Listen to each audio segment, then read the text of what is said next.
이명박 정부 최고 실세로 군림했던 신익의 좌장 이재호. 대우나 전도사로 MB정부 탄생에 혁혁한 공을 세웠던 그가 대헌전도사가 되어 돌아왔다. 박근혜 후보의 4년 중임제는 장기 집권에 불과하다면서 분권형 대통령제 공약을 촉구하고 나선 이재호 의원. 연일 박근혜 후보에게 각을 세우며 선대위 참여 요청을 거부하고 있는 그의 진짜 속마음은 무엇일까? 대선까지 이제 남은 시간은 35일. 킹메이커 이재호는 과연 박근혜와 한지붕 한가족이 될 수 있을 것인가? 새로운 정치 세력을 꿈꾸는 왕의 남자 이재호 의원을 지금 바로 만나보자.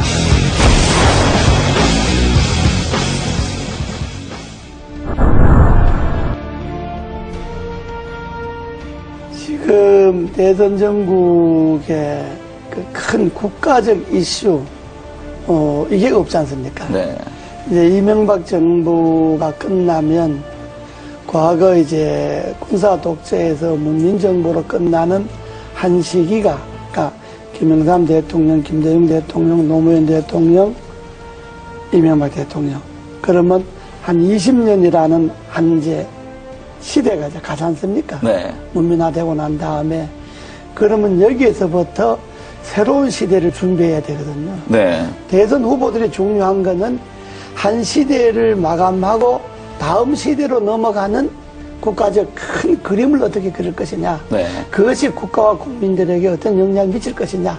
이 이야기를 해야 되는데 그 이야기에서 제가 몇 년 전부터 다음 시대는 개헌이고 네. 개헌의 방향 분권이다. 지금까지 우리나라가 권력의 문화가 지배해왔잖아요. 네. 그러니까 큰 권력이든 작은 권력이든 나라의 구석구석에 권력의 힘이 다 이게 미쳐서 그 권력의 힘에 뭔가 좀 가까운 사람만이 뭐 돈을 벌거나 자리를 차지하거나 뭐 이런 소위 나라 풍조가 되었잖아요. 네. 이제는 이러한 권력의 문화를 내려놓고 정말로 사람의 문화, 인간적인 문화가 나라 전반에 한번 골고루 퍼져야 된다. 그렇게 하려면 제일 중요한 게 우리나라에서 권력을 제일 많이 갖고 있는 사람이 대통령이잖아요. 네. 그러면 대통령부터 권력을 내려놓는 분권을 하는. 네. 그래서 대통령과 국회가 즉 행정부와 입법부가 분권을 하고 중앙정부가 지방정부가 분권을 하고 또 행정, 입법, 사법 이 3권에 있어서도 다시 한번 시대에 맞게끔 분권을 하는 그런 분권형 개헌이 이 시대의 정치개혁의 핵심이다.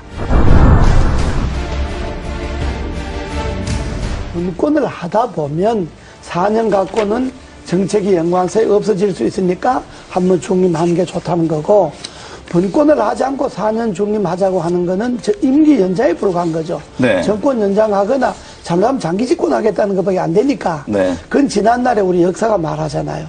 때문에 그냥 이 권력 이대로 4년 중임제 하자고 하는 거는 매우 위험한 발상이다. 이것이 지금 시대의 분권의 핵심이고 시대 정치개혁의 본질입니다. 여기에 한 정치인의 가치와 철학, 시대에 대한 안목, 미래에 대한 예견 이런 것들이 들어가서 분권형 개헌이 선진국으로 가고 대한민국 위상을 지킬 수 있는 길이다라고 하는 이 안목에서 출발해야지 단순히 권력을 잡기 위해서 이런 말 하면 표가 좀 더 올 거다 덜 올 거다 이 생각 해갖고 후보들이 이야기하는 건 안 되죠. 저는 뭐 개헌에 대한 분권형 개헌에 대해서 제일 좋기는 취임하고 1년 안에 하겠다든지 이런 확실한 공약이 제일 필요하지만은 그러니까 그거는 또 저 생각일 수가 있으니까 또 그렇게 생각하지 않는 사람일 수도 있으니까 일단 분권형 개헌을 비롯해서 취임 1년 안에 나라의 바람직한 방향으로 개헌을 하는데 이 시대의 흐름이 나눔이잖아요. 경제도 민주화하자 그러면서 왜 권력을 민주화 안 합니까? 제 의원들이 분권형 개헌 추진 국회의원 모임을 네. 하나 만들려고 여러 의원들, 여야 의원들이 만들자고 제안이 많이 들어와서 네. 아마 곧 거기 옮겨질 거예요. 하나의 또 세력 개헌 행보의 종착점은 개헌이고요. 네. 분권형 개헌이 되게 하는 네. 게 종착점이고, 되면 저는 제가 주장하고 생각했던 것이 되면 그걸로 이제 정치인이 역할을 다 하는 거고, 네. 다만 정치인들에게만 맡겨서는 정치인들이 개인의 이해관계에 따라서 개헌을 생각하니까 국민들이 힘을 모아서 이 시대의 요구인 분권형 개헌을 하도록 하자. 네. 그래서 전국에 이제 한 4,000명 정도 모여서 창립대회를 했죠, 국민연합. 네. 그러고 이제 16개 시도 분권형 연합이 21일 날 이제 결성이 다 끝납니다. 지금은 한 8개가 결성이 됐는데, 끝나면 각 시도, 시군 분권형 개헌 국민연합 대표들이 한 1박 2일 모여서 장시간 네. 토론을 할 겁니다. 대선에 분권형 개헌 문제를 어떻게 할 것이며, 또 대선 후보들 간의 이 주장을 어떻게 관철시킬 것이냐 하는 것들을 아마 전국 시도연합, 시군연합 대표들이 모여서 네. 한 1박 2일 정도 세미나를 합니다. 국민연합의 대표들이 따로 있고, 국민연합은 내가 주장하는 가치와 철학을 그게 이 시대의 흐름에 맞다라고 생각하는 사람들이 네. 전국에 11만 명이 지난번에 분권형 개헌 청원을 했잖아요. 네. 지금 서명 받은 게 한 100만쯤 됩니다. 네, 벌써 그렇게 늘었습니다. 예, 이게 네. 이제 300만 서명을 받으려고 하는데, 분권형 국민연합 각 시군 대표 이 사람들은 정치를 안 한 신인들도 많이 있고요.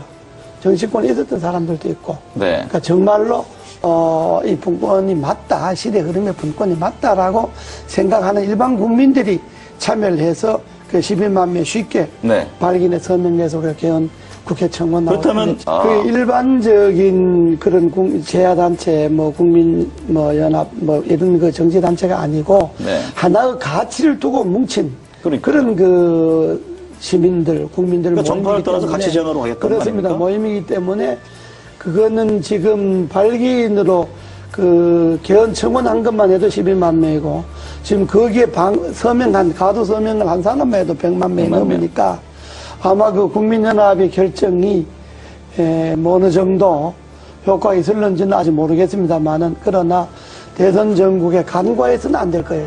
서명한 회원들 100만 명 중에 앞으로 300만 명 서명을 받을 계획인데, 다 안 된다 하더라도 서명한 사람 중 3분의 1만 어느 한 곳으로 표가 간다면 대단하죠. 그건. 영향을 미칠 수가 있죠. 네. 예.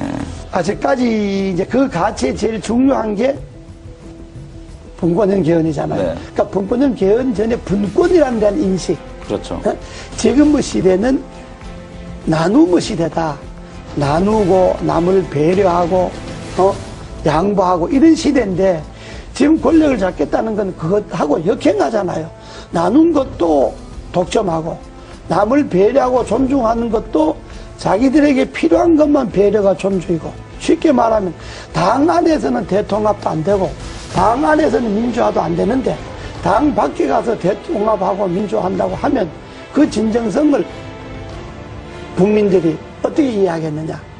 이런 점에 볼 때 가치관이, 철학이 같지 않구나. 선거를 앞둔 사람들이니까 여당 후보든 야당 후보든 후보 개인들에 대해서야 이렇고 저렇고 비판할 생각이 전혀 없습니다. 그러나 한 나라의 후보라고 하는 것은 여당 후보든 야당 후보든 지금 정책 발표 하잖아요.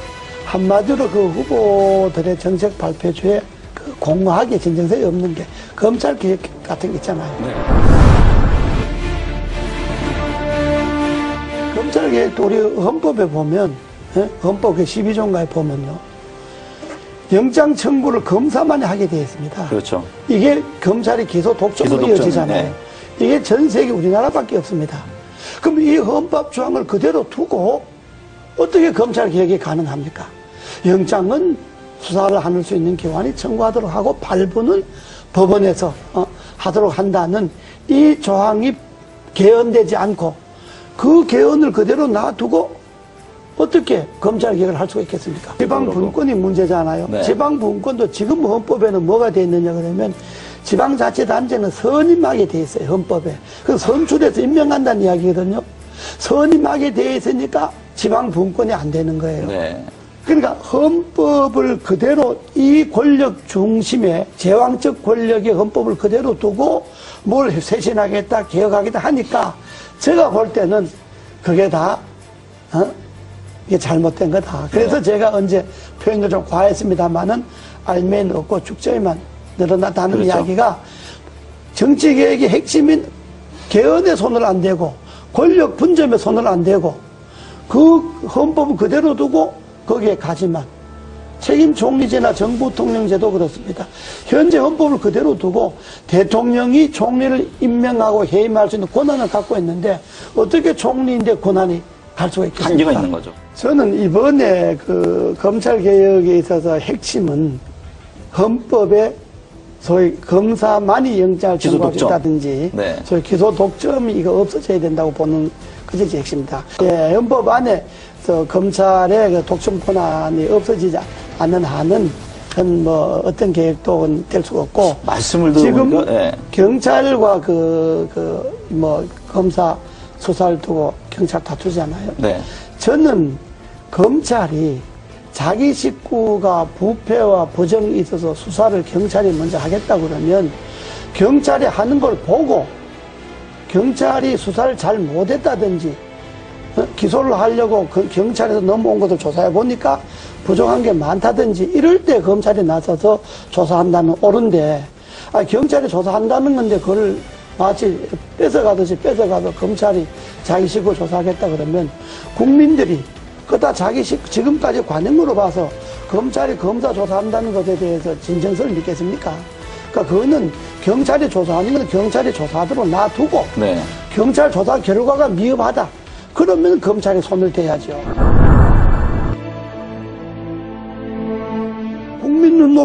국민이 눈높이에 자기를 맞춰서 정치를 해야 되는데 되게 정치한 사람들 자기 눈높이에 국민을 보고 그렇다면 국민이 동의가 있으면 헌법도 무슨 뭐 국민의 동의가 있어서 개헌한다. 아니 당연히 국민이 뭐 안을 내야 동의를 하든지 반대하든지 하죠. 네. 국민들이 무슨 분권을 하라든지 뭘 하든지 안을 국민들이 냅니까? 정치권에서 이런 안을 내야 그래야 국민들이 동의를 하든지 반대를 하든지 하듯이 안도 안 내놓고 뭘 갖고 국민들이 동의를 합니까? 네. 그것처럼 그런 것이 다 국민들로 볼 때는 진정성이 없는 이야기다 이런 이야기.